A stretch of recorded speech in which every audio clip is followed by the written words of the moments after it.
जय मां भद्रकाली। भद्रकाली अम्मवारी महत्यानिकी సమ్మక్క సారలమ్మ పౌరుషానికి రాణి రుద్రమ పరాక్రమానికి ప్రఖ్యాతి గాంచిన వరంగల్ కు రావడం సంతోషంగా ఉంది।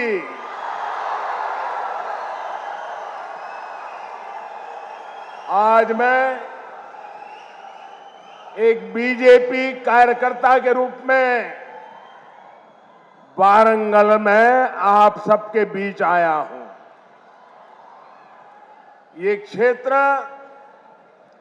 जनसंघ के जमाने से ही हमारी विचारधारा का मजबूत किला हुआ करता है। जब संसद में बीजेपी की सिर्फ 2 सीटें थी, तब हनुमान कांडा से सी जंगा रेड्डी जी सांसद हुआ करते थे। आज बीजेपी दुनिया का सबसे बड़ा राजनीतिक दल है, तो इसमें तेलंगाना की इस धरती की बहुत बड़ी भूमिका है रहा है। 2021 में यहां के म्युनिसिपल कॉरपोरेशन के चुनाव में बीजेपी अपने प्रभाव का ट्रेलर दिखा चुकी है। इतनी बड़ी संख्या में आप यहां पहुंचे हैं, इसका संदेश साफ है। अब विधानसभा चुनावों में बीजेपी यहां बीआरएस और कांग्रेस दोनों का पत्ता साफ करने जा रही है। साथियों, यहां आने से पहले मुझे तेलंगाना के विकास से जुड़े हजारों करोड़ रुपए का प्रोजेक्ट का शिलान्यास करने का अवसर मिला है। इनसे इस क्षेत्र में सुविधा तो बढ़ेगी ही, रोजगार के भी नए अनेक अवसर बनेंगे। पिछले 9 वर्षों में केंद्र की बीजेपी सरकार ने तेलंगाना के विकास के लिए पूरी शक्ति से काम किया है। आज तेलंगाना में करीब 36,000 करोड़ रुपए के नेशनल हाईवे प्रोजेक्ट पर काम चल रहा है। 2014 में तेलंगाना के लिए जो रेल बजट था, आज उसका 17 गुना 17 टाइम अधिक रेल बजट तेलंगाना के पास है। भाजपा का लक्ष्य यही है, तेलंगाना विकसित बने, तेलंगाना भारत को विकसित बनाए। साथियों, भारत की आत्मनिर्भरता में तेलंगाना की भूमिका बहुत बड़ी है। जब भारत ने तय किया है कि हम कोरोना की वैक्सीन, भारत की अपनी वैक्सीन बनाएंगे, तो तेलंगाना के लोगों ने आगे बढ़कर अपना दायित्व निभाया। जब भारत ने तय किया कि हम दवाइयों के लिए कच्चा माल बनाएंगे, तो तेलंगाना के लोग नई ऊर्जा के साथ जुट गए। जब भारत ने तय किया कि हम मेड इन इंडिया पर बल देंगे, तो तेलंगाना के मैन्युफैक्चरर्स ने पूरी ताकत लगा दी। जब भारत ने तय किया कि हम यूरिया में आत्मनिर्भर होंगे, तो बरसों से बंद रहा रामागुंडम खाद कारखाना फिर से सजीव हो उठा। और साथियों, जब भारत ने अपनी रेल को आधुनिक बनाने का फैसला किया, तो भी इसमें तेलंगाना ही अपनी बड़ी भूमिका निभा रहा है। अब काजीपेट में वैगन बनाने की नई फैक्ट्री बन रही है। यहां बनने वाले सैकड़ों वैगन भारतीय रेल के विस्तार और एक्सपोर्ट दोनों को बल देंगे। भाई और बहनों, बीते 9 वर्षों में पूरी दुनिया में देश का इतना गौरव बढ़ा है, भारत को लेकर आकर्षण बढ़ा है, इसका भी फायदा तेलंगाना को हुआ है। यहां पहले के मुकाबले अब ज्यादा इन्वेस्टमेंट आ रहा है और इस ज्यादा इन्वेस्टमेंट का फायदा तेलंगाना के युवाओं को हो रहा है, उसे नौकरी मिल रही है। भाजपा सरकार ने दुनिया में भारत की जो साख बढ़ाई है, ये उसी का नतीजा है। लेकिन सवाल ये है कि यहां तेलंगाना में जो सरकार है, उसने क्या किया? साथियों, यहां की राज्य सरकार ने सिर्फ 4 काम किए हैं। यहां की सरकार ने सिर्फ 4 काम किए हैं। पहला, सुबह शाम मोदी को, केंद्र सरकार को रेगुलरली गाली देने का काम किया है। पूरी डिक्शनरी इसी काम में लगाई है। दूसरा काम क्या किया है?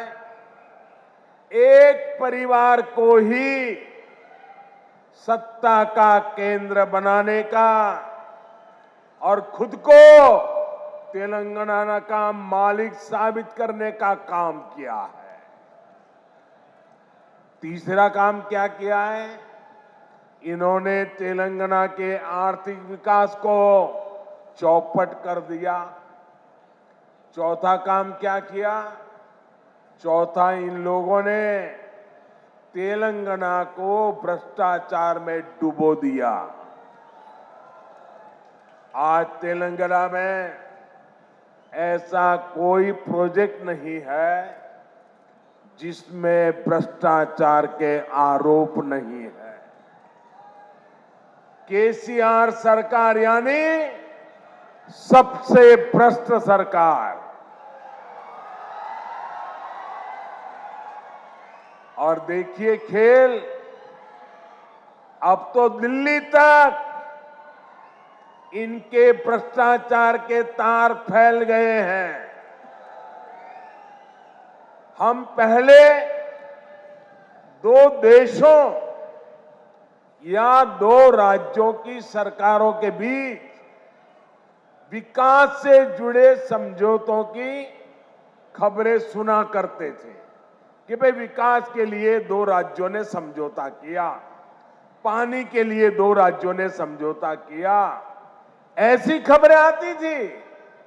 लेकिन ये पहली बार हुआ है जब 2 राजनीतिक दलों और 2 राज्य सरकारों के बीच भ्रष्टाचार की डील के आरोप लगे हैं।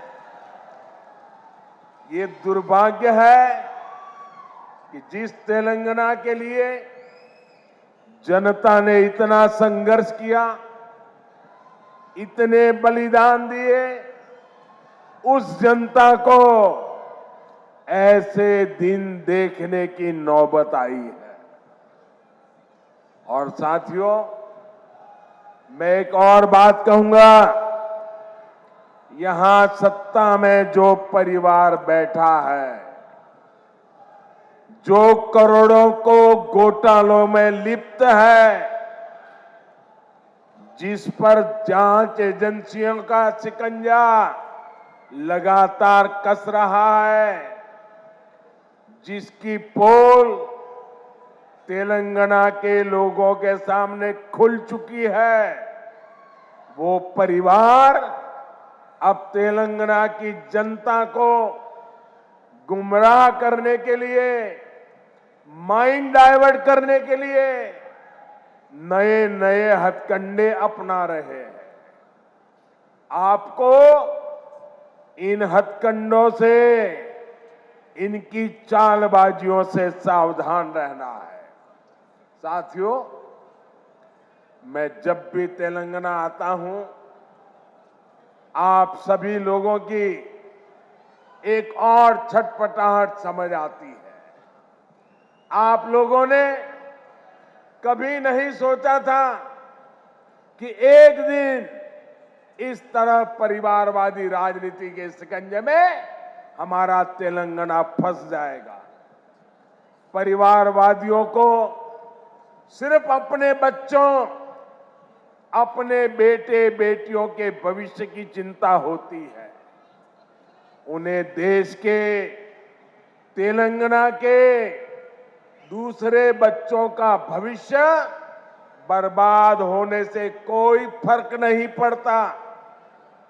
और देश के लोगों को, तेलंगाना के लोगों को एक और बात भी नोट करनी होगी। ये जितनी भी परिवारवादी पार्टियां हैं, उनकी नींव भ्रष्टाचार पर खड़ी होती है। परिवारवादी कांग्रेस का भ्रष्टाचार पूरे देश ने देखा है। परिवारवादी बीआरएस का भ्रष्टाचार पूरा तेलंगाना देख रहा है। कांग्रेस हो या बीआरएस, दोनों ही तेलंगाना के लोगों के लिए घातक है। इन दोनों से ही तेलंगाना के लोगों को बचकर रहना है। साथियों, किसी भी जनप्रतिनिधि के लिए सबसे बड़ा पाप होता है अपनी जनता का भरोसा तोड़ना। और यहां की राज्य सरकार ने तेलंगाना के लोगों का भरोसा चकनाचूर करने का पाप किया है। कितनी सारी उम्मीदें लगाई थी आप लोगों ने, लेकिन हर उम्मीद को तेलंगाना सरकार ने तोड़कर रख दिया। यहां की सरकार अच्छी तरह जानती है कि पिछले 9 साल में उसने तेलंगाना के लोगों को सिर्फ और सिर्फ धोखा दिया है। उसने राज्य में एक के बाद एक भर्ती घोटाले करके यहां के युवाओं के साथ विश्वासघात किया है। तेलंगाना आंदोलनों के वो दिन मैं कभी भूल नहीं सकता। कितनी बड़ी बड़ी बातें कही गई थी कि हम यहां लाखों भर्तियां करेंगे, युवाओं को सरकारी नौकरी देंगे, लेकिन आपको इन लोगों ने सिर्फ और सिर्फ झूठ ही दिया है। तेलंगाना में भ्रष्टाचार का जो खुला खेल चल रहा है, इसका सबसे बड़ा नुकसान यहां के युवाओं को उठाना पड़ रहा है। Telangana state public service commission scam के बारे में कौन नहीं जानता है। पिछले 9 वर्षों से तेलंगाना के लाखों नौजवान सरकारी भर्तियों का इंतजार कर रहे हैं, लेकिन यहां की सरकार ने सरकारी नौकरियों को अपने नेताओं की तिजोरी भरने का माध्यम बना दिया है। साथियों, तेलंगाना की 12 यूनिवर्सिटीज में हायर एजुकेशन को तबाह करके यहाँ की सरकार ने लाखों नौजवानों का भविष्य बर्बाद कर दिया है। आज भी तेलंगाना की यूनिवर्सिटीज में 3000 से ज्यादा टीचर्स के पद खाली पड़े हैं। आज भी तेलंगाना की सरकारी स्कूलों में टीचर्स की 15,000 से ज्यादा पोस्ट खाली पड़ी है। क्या ये इन स्कूलों में पढ़ने वाले बच्चों के साथ विश्वासघात नहीं है क्या? धोखा नहीं है क्या? इन लोगों ने आपसे वायदा किया था कि हर बेरोजगार को 3,000 रुपये का भत्ता देंगे। ये वायदा करके भी तेलंगाना सरकार ने नौजवानों को सिर्फ धोखा दिया, विश्वासघात किया। इन लोगों ने आपसे वायदा किया था कि गरीबों को 2 बेडरूम वाले 7 लाख फ्लैट बनाकर देंगे। ये वायदा भी यहाँ की सरकार पूरा नहीं कर पाई है। ये लोग किसानों के 1 लाख रुपया तक के कर्ज को माफ करने की बात भी कहा करते थे, लेकिन इस वायदे पर भी इनकी सरकार ने तेलंगाना के लोगों को सिर्फ विश्वासघात ही दिया है।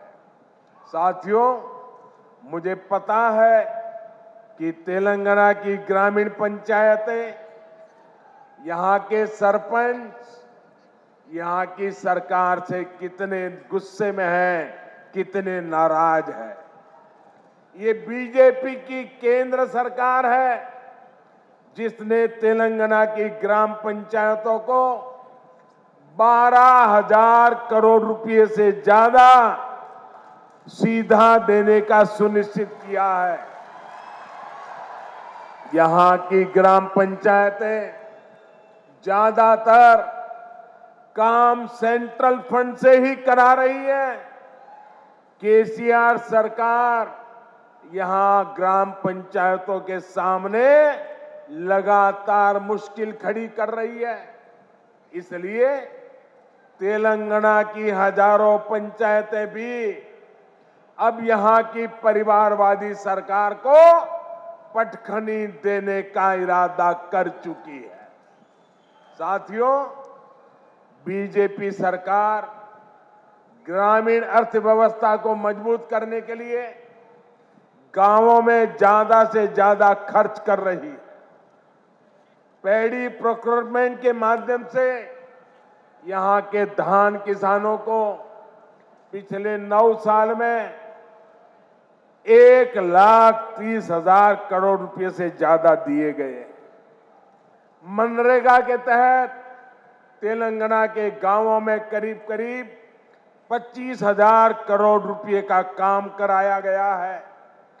पीएम किसान सम्मान निधि के जरिए भी तेलंगाना के करीब 40 लाख किसानों के बैंक खाते में 9,000 करोड़ रुपए सीधे भेजे गए हैं। पीएम आवास योजना के तहत जो करोड़ों घर बनाए गए हैं, उनसे भी हजारों करोड़ रुपए ग्रामीण अर्थव्यवस्था में पहुंचे हैं। साथियों, बीजेपी ने निरंतर प्रयास किया है कि किसानों को सशक्त करें, उनके खर्च कम करें, उनकी आय बढ़ाएं। हमने लागत का 1.5 गुना एमएसपी देने का वादा किया था। हमने वो गारंटी को पूरा करके दिखाया। हमने दाल की एमएसपी पर रिकॉर्ड खरीदी करके हमारी गारंटी पूरी की। हमने सिंचाई के नेटवर्क को सशक्त करने का वादा किया था, वो गारंटी भी हमने पूरी की। किसानों को कोल्ड स्टोरेज की दिक्कत ना हो, इसके लिए दुनिया का सबसे बड़ी भंडारण योजना पर पूरा काम हो रहा है। आप जानते हैं कि जो 7 मेगा टेक्सटाइल पार्क देश में बनने वाले हैं, उनमें से भी एक यहां तेलंगाना में बनने जा रहा है। इन सभी प्रयासों का लाभ यहां के किसानों को होगा।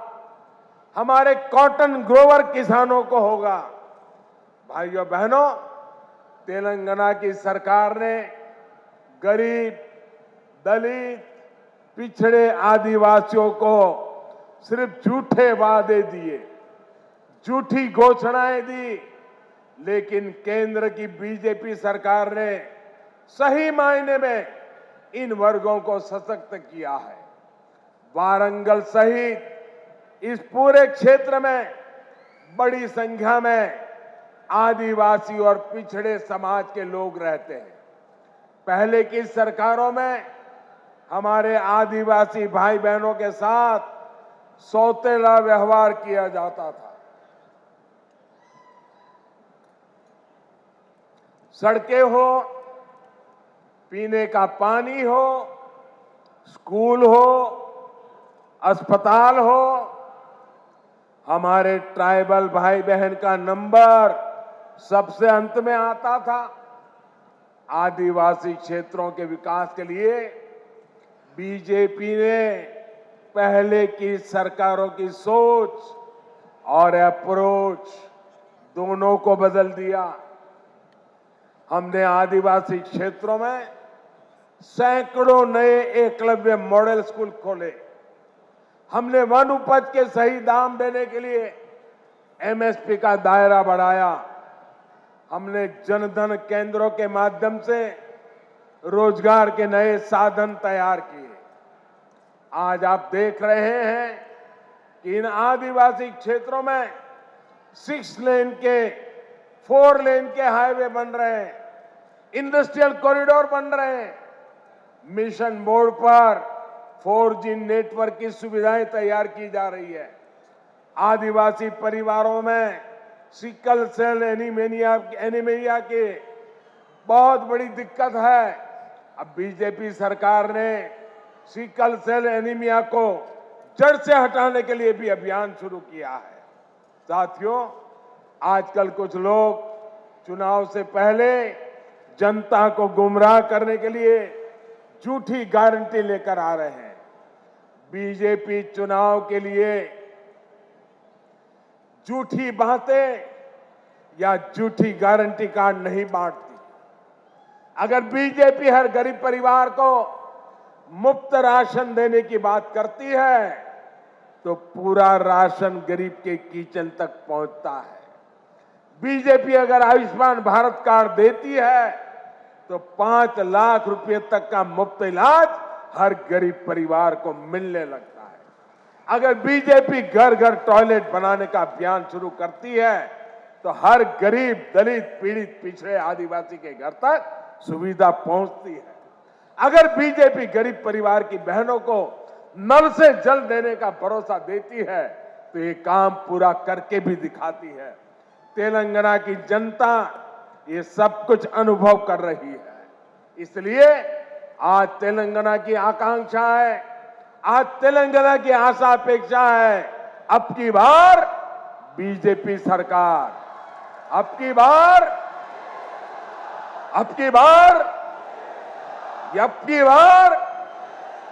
यही भाव मैं यहां वारंगल में देख रहा हूं, पूरे तेलंगाना में देख रहा हूं। भाइयों बहनों, ये बड़ी संख्या में आपकी मौजूदगी हैदराबाद में उस परिवार की नींद हराम कर रही है। और मैं देख रहा हूं अब तेलंगाना के लोगों ने भाजपा की सरकार बनाने का फैसला कर लिया है। मैं फिर एक बार आप सबको बहुत बहुत शुभकामनाएं देता हूं। बहुत बहुत धन्यवाद। मेरे साथ बोलिए भारत माता की। दोनों हाथ ऊपर करके पूरी ताकत से बोलिए भारत माता की जय, भारत माता की जय।